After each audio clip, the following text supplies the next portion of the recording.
هنعمل البانيه المشوي بطريقة سهلة وبسيطة، وشوفوا اللون بتاعه حلو ازاي. يلا بينا نشوف عملنا الجمال ده ازاي. معانا هنا نص كيلو بانيه، حطينا عليه بيضة، حطينا بصلاية مفرومة، فلفل اسود وكمون والسبع بهارات، حطينا بهارات فراخ وحطينا كاري، وحطيت ملح ومكعب من المرقة. تمام، وهندعك بقى كل ده في بعضه كده زي ما احنا شايفين بالشكل ده.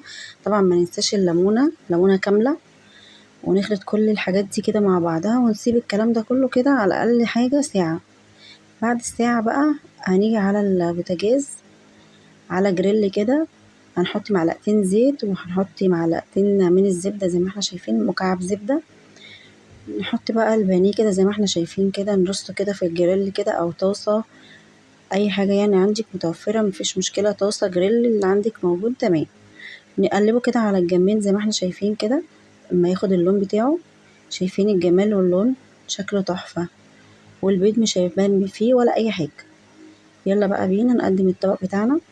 بصوا الجمال بقى، طعم وريحة حاجة كده يعني تحفة. اتمنى تجربوه وتشوفوه تقولي بقى رأيكم ايه. على فكرة هيطلع معاكم من اول مرة جميل وحلو قوي. لو مشتركتوش في القناة اعملوا بقى قلب ولايك ومتابعة. اشوفكم على خير واقول لكم السلام عليكم.